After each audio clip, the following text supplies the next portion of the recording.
Good morning and welcome to Fort Seller Elementary School. This is your principal, Mr. Lin, and I hope that you had a wonderful weekend. Today is Monday, March 25th, 2019. It is day 4.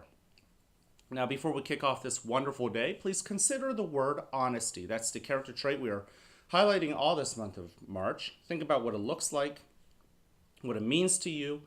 What does it look like when nobody else is looking? And honesty is one of the easiest things that you can do in life, especially when you are doing what is expected and you are making the right decisions. However, honesty is one of the hardest things to do in life, too, because we're all not perfect. We all make mistakes, we make poor judgments, we make decisions that end up hurting other people. So, when you've made those kinds of decisions, honesty can be incredibly hard. And when you're asked to be honest about it and to tell the truth, it takes incredible bravery to demonstrate that kind of honesty. And think about whether you have that courage. The secret is you do, but whether you choose to use it is up to you. So, when you have made a poor decision and you are asked about it, do you have the guts? I think you do. I encourage you to use that kind of courage. Now, as you know, the Race for Education is going on all this month. What you may not know is that the Race for Education is in its last week. That's right, this week is the very last week to raise money for the Race for Education. Here are the leaders. Miss Kane's class has taken a commanding lead in the first place position. Mr. Gantz's class is in second place position, but he moved up multiple slots to get to that second place position since Friday. They have just made incredible growth. Miss Yoakum's AM kindergarten class has also made growths, moving into the third place position. And then the biggest move has been Miss Booth's first grade class. They were not even on the leaderboard, and they are now in the fourth place position, tied with Miss Lucky and Miss Zurich's AM kindergarten classes. Fifth place, we have Miss Ogrechek's first grade classroom. Then in sixth place, we have Miss Eshelman's first grade classroom, and then Miss McDonald in the seventh place position, and Miss Frederick's class. You guys are in the eighth place position. So don't forget, it is a little bit of a competition, but we are all on the same team. All of the money that we are raising is to benefit the Race for Education fundraiser, benefiting the PTO. The PTO it exists because they know that we are a school, just like there's so many other schools in the state. But the PTO wants to make our experience here at Fort Zeller incredibly special, with the special assemblies that we have, some of the special events that we are going to be having this year, or that we've already had. Things that make Fort Zeller special. And all of that sometimes takes a little bit of money. And so the money that we raise for Race for Education will be handed over to the PTO at the very end so that they can continue to make our experience here at Fort Zeller a unique and meaningful experience. Now, let's go over our kindness challenge for Friday. If you have forgotten, the kindness challenge on Friday was to stop and simply watch the sky or the clouds for 10 minutes. Well, you definitely might have seen a lot of clouds because Friday was very cloudy and very windy, and it rained a little bit. And hopefully you had a moment to just step out and just acknowledge it and to appreciate it. Oftentimes we think of those cloudy days as sad days. Do they have to be sad? If you step out, you might have noticed that it was pleasant. If you really just step back and not gave it so much judgment. Now, if you really wanted a sunny day, hopefully you got to enjoy that and stopped and you were grateful for it yesterday, which was Sunday. Sunday was an incredibly beautiful day. I was actually outside doing yard work, and I was so happy to do it because it truly was that magnificent. Now, we'll go over our kindness challenge for today later on in the morning announcements. But for now, I want to remind you that our three expectations here at the school are: number one, be respectful; number two, show that you are responsible; and number three, show that you are ready to learn. Don't forget the B-Bucks Cafeteria Challenge is still going on. Miss Eshelman's class is still in the first place position. Miss Booth's class is in the second place position. And then you also have a two-way tie between Miss McDonald and Miss Ogrechek's classes in the third place position. Good job, everybody. At this moment, take a breath and take a seat. Or you can stand or you can lay down, because it is time for our mindful minute. You know, I was talking with one of our first grade girls last week, and she really particularly enjoyed the technique of smelling the flower through your nose and blowing out the candle. Except she imagined the candle as a white wishing flower.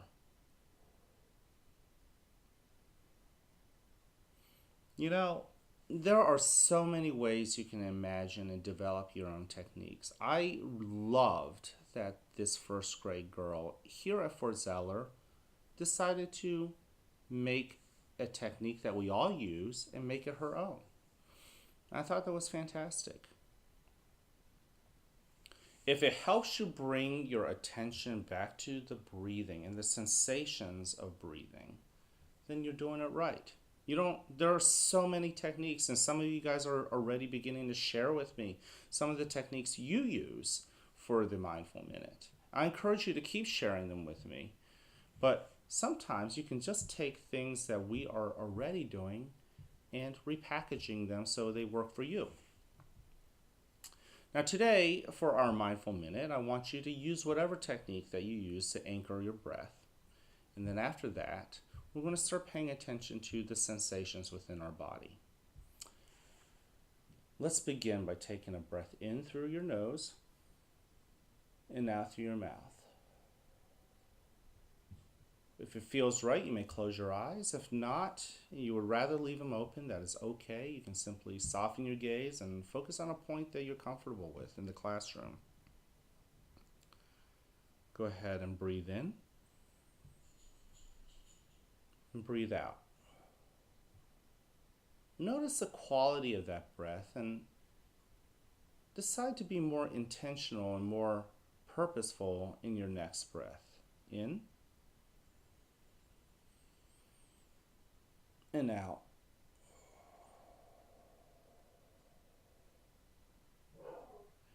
Now I encourage you to continue to breathe and anchor your breathing and your attentions into your breath, but then also study the rest of your body. Notice your toes, for instance, without wiggling them. Notice how they feel.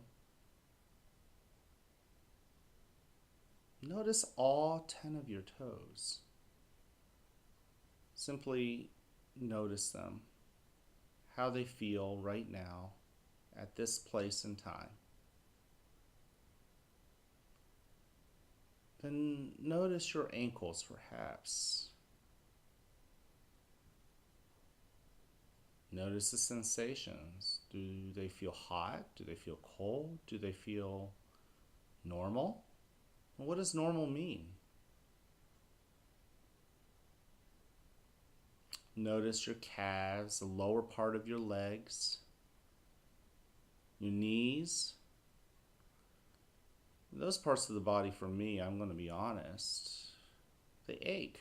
I was outside in the yard doing a lot of work yesterday, and I'm feeling it.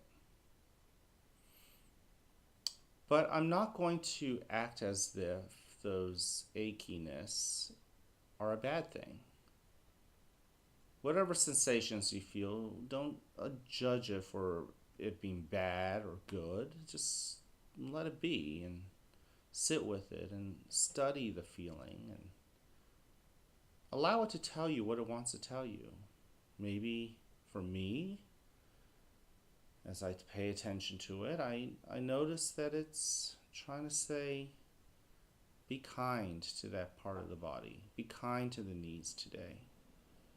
Allow it to be there. Be kind and compassionate with it. Always anchor yourselves in your breathing. Notice your hips. Let's go up the body a little more. How do they feel? What are they telling you? How about your lower back or the middle of your back? How do they feel? Simply notice them. Think how often we don't notice the sensations in our backs. We take it for granted, they keep us upright, but we don't often pay attention. How about your shoulders? I've shared this so often with you that my shoulders is where I keep my stresses. Sometimes I just have to give myself permission to relax them, to study them, not to push away those feelings of tightness and sensations of worry. Simply sit with those feelings and pay attention to them. Understand them, comprehend them. Notice your hands.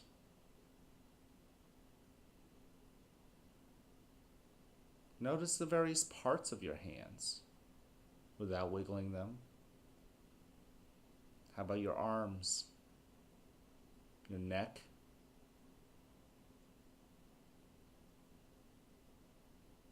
How about your cheeks or the top of your head? Scan through the entirety of your body. Acknowledge the various parts of them as they feel differently. In a moment, you'll hear a bell or a chime. Listen to it as it gets quieter and quieter. And if you can't hear it anymore, you may slowly open your eyes and awaken into the rest of the world.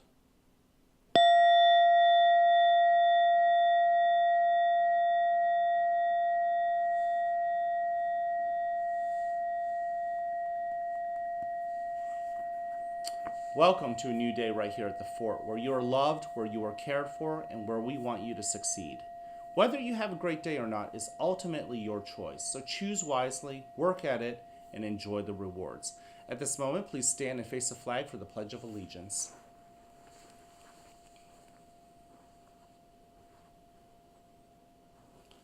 I pledge allegiance to the flag of the United States of America, and to the republic for which it stands, one nation, under God, indivisible, with liberty and justice for all. Great job. Thank you for joining me. And now for our kindness challenge of the day. Your kindness challenge of the day today is this: mentally scan down your body and notice what it is feeling. Congratulations. If you participated in today's Mindful Minute, you already met the challenge. That's what we did. We did a body scan. And again, your challenge was today mentally scan down your body and notice what it is feeling. Now, guess what? You don't have to do it now only. You can do it throughout the day. In fact, the different parts of your body may feel differently. It may change over time based on the events of that present moment that you're noticing it in. You know, when you notice your knees again, it may feel a little different. Think about how it has changed throughout the day. That is an act of mindfulness, so that's totally okay. If you did not participate in the Mindful Minute, I encourage you to be more mindful today, to pay attention to your body. Your teachers will ask you about how you feel and how you've met this challenge. And you kids, all of you, turn to your teachers, and make sure that once today you ask your teachers, how did they meet the kindness challenge for today? Okay, today's a Monday. It is the very beginning of what could be the greatest week ever. The ultimate choice on whether it's going to be the greatest week ever is up to you. You are ultimately in control. So I encourage you to choose wisely and tackle it. Tackle today. It starts with trying to make today the very best day ever. Then tomorrow, you can try to make tomorrow the best day ever until you make this the best week ever. I can't wait to see you guys around. Till then, have a great day.